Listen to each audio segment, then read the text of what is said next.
এটা হচ্ছে নীল পূজার থালা। চৈত্র সংক্রান্তির আগের দিন হচ্ছে আমাদের এখানে নীল পূজা করা হয়, যেটা আমার মা করেন। সন্তানদের উদ্দেশ্যে এই পুজোটা মূলত করা হয়। আমার মা আর বাবা একসঙ্গে মন্দিরে গেলেন এবং ওনারা মন্দিরে গিয়ে পূজা দেওয়ার পরে ভোগের প্রসাদ নিয়ে আসবে। ভোগের ডালা হচ্ছে সাজিয়ে রেখেছে। এদিকে আমার মায়ের আঁচল সিঁড়িতে গড়াগড়ি খাচ্ছিল, যেটা আমার বাবার পছন্দ হচ্ছিল না, তো ঠিক করে দিলেন। আর এটা হচ্ছে ভোগের প্রসাদ, যেটা হচ্ছে অল্প অল্প করে ভোগের প্রসাদে সব কিছু থাকে, তো সেটা দিয়ে একবারে ভাত মেখে তারপর সবাইকে অল্প অল্প করে দেওয়া হয় প্রসাদটা। এটা একটা খুবই টেস্টি প্রসাদ ছিল এবং আমাদের দুপুরকার 3 জনের খাবার এটাই ছিল আজকে। তারপরে হচ্ছে সংক্রান্তির দিন আমাদের অনেক কিছু খাওয়া হয়, তো সেক্ষেত্রে মোচা, তারপর কাঁঠালের ইঁচড়, পাট শাক, তিতা, এই জিনিসগুলো আমাদের এলাকায় ট্রেডিশনালি সবাই সংক্রান্তিতে খায়। এখন বাবা এই মোচা নিয়ে আসার পরে একসাথে যেহেতু সব কিছু করা যায় না, মা ঘরের কাজ করছিলেন, আমি মোচা ছাড়াচ্ছিলাম, বাবা আমার সঙ্গে মোচা ছাড়িয়ে দিচ্ছিলেন। সঙ্গে বাবা পাট শাকও এই যে আমার পাশে রাখা আছে সেগুলো বসে বসে ছাড়ালেন। তো আমরা দুজন মিলে গল্প করছিলাম আর এই কাজগুলো করছিলাম। অনেক দিন পরে এভাবে বসে বসে কাজ করে বাবা আর মেয়েতে গল্প টল্প করে পুরোপুরি শেষ করলাম। এরপরে হচ্ছে আমরা সব কিছু খুব অল্প অল্প করে রান্না করছি, কারণ অনেকগুলো পদ এই দিন হয়, তো দেখা যাচ্ছে যে এত খাওয়া যায় না। আর রাত্রেবেলায় আমরা ম্যাক্সিমামই খাই না। আমাদের এলাকায় প্রচলিত আছে যে সংক্রান্তিতে বোন ভাইকে ছাতু খাওয়ার জন্য নিমন্ত্রণ করে, মানে বাসায় এসে আর কি, বিবাহিত যারা। আর এমনিতে হচ্ছে যারা ভাই বোন থাকে বাসায়, তো এই দিনকে ভাইকে ছাতু দেয় আর ভাইকে ভাইফোঁটা দেওয়া হয় ছাতু দিয়ে। তো আমার ভাইয়ের যেহেতু ক্লাস আছে, তো আসতে পারছে না ও, এই জন্য আমি আমার অন্যান্য ভাই এবং দাদাদের নিমন্ত্রণ করেছিলাম, কিন্তু সবারই কোনো না কোনো ব্যস্ততা থাকার কারণে কেউই আসতে পারেনি। সেই বিষয়ে আমি আর বাবা কথা বলছিলাম আর দেখছিলাম কেউ আদৌ আসে কিনা। এটা কাঁঠালের ইঁচড়, এটা আগের দিনই কেটে রাখা হয়েছে, আমি অল্প একটু নিয়ে নিলাম। আর কলার যে মোচাটা থাকে সেটা গোল গোল করে বড়া করার জন্য কেটে নিয়েছি। এখন আমি সবগুলোতে আর কি লবণ হলুদ মিশিয়ে বড়াটা বানাবো। আমি এখানে হচ্ছে কলার মোচাটা আগে সেদ্ধ করে নিইনি, কারণ আগে সেদ্ধ করলে আমি মোচার বড়া বানাতে পারি না, আমার কাছ থেকে মোচা একদম চারিপাশে ছড়াই যায়। আর আমার মা যেহেতু এখন রান্না করছেন না, তো সেহেতু আমি আমার মতো করে করছি। আমি অনেকগুলো ডুবো তেলে অল্প অল্প তাপ দিয়ে ভাজলে এটা দেখা যাচ্ছে যে এই যে এখনই ছেড়ে যাচ্ছে, কারণ আমি এটা বানাতেই পারি না ঠিকঠাক মতো কখনো। কিন্তু এবার যখন বানালাম আমার বড়াটা একদমই ঠিক ছিল।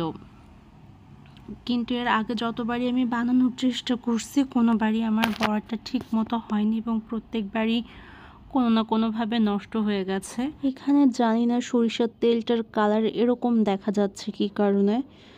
যাই হোক, এখানে হচ্ছে সরিষার তেল আর কি আছে, সেটাতে এখন বড়গুলো ভেজে নেব। যেহেতু আমি এক হাতে ক্যামেরা ধরে করছি, সেহেতু আমার এটা হচ্ছে না, এটা ভাজার পরে বড়াগুলো দেখতে এমন হয়েছে। এখন আমি সব কিছু কেটে কুটে গুছিয়ে নিয়ে রান্না শুরু করেছি, তো অনেক কিছুই আমি রান্না করছি একবারে করছি। আর সমস্যা হচ্ছে যখন আমি ফোন ধরে কিছু ছাড়ছি তখন দেখা যাচ্ছে যে ক্যামেরায় একদম তেল ছুটে আসছে। এগুলো হচ্ছে কলার যে ফুলগুলো, সেই ফুলগুলো আস্ত ফুলগুলো আর কি ভাজি করা আর কি আম দিয়ে সেদ্ধ করে রেখে দিয়েছিলাম, সেটাই এখন আমি ফোড়ন দিচ্ছি ডালে। এখন আমি করলাটা ভাজি করব। আলু করলা মা কুটে রেখে দিয়েছেন, আসলে মোটামুটি যা গোছানোর কুটাকুটি করা মা কিছুটা করে রেখে দিয়েছেন, আমি কিছুটা করছি, এরকমভাবে দুইজনে আর কি করছি। আর ফোড়ন দেওয়ার পরে ডালটা কিছুক্ষণ হচ্ছে আমি ফুটাতে দিছি। এই যে ডালটা ফুটে গেছে, নামাই ফেলবো এবার ডালটাকে। এখন আমি বড়ি দিয়ে পাট শাক ভাজি করবো একটা, যেহেতু পাট শাক, এই পাট শাকও হচ্ছে মানে চৈত্র সংক্রান্তিতে কিছু কিছু জিনিস খাই, পাট শাক তাদের মধ্যে একটা, যে পাট শাক থাকেই সবসময়। তো বড়িগুলোর জন্য ভেজে নিচ্ছি। এই একই কড়াইতে ফোড়ন দিয়ে পাট শাকটা দিয়ে জল ঢেলে দেব, এবং এই পাট শাকের ঝোল শাকটা খুব দ্রুত রান্না হয়ে যায়, তো এই জন্য এই পাট শাক আমার একটা ফেভারিট শাক।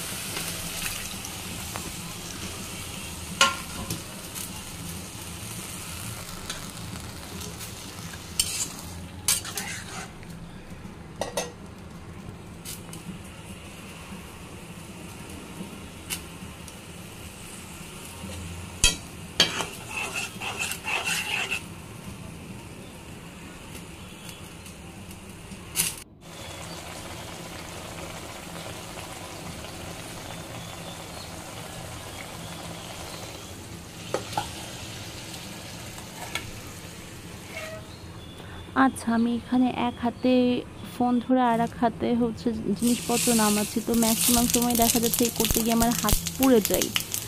তো এটা আমি কাঁঠালের এঁচোড়টা সেদ্ধ করে নিয়েছিলাম, তো সেই এঁচোড়টাই এখন রান্না করছি এবং খুব কম। এখানে কিন্তু প্রায় আমার হাতের এক মুঠির একটু বেশি এঁচোড় আছে।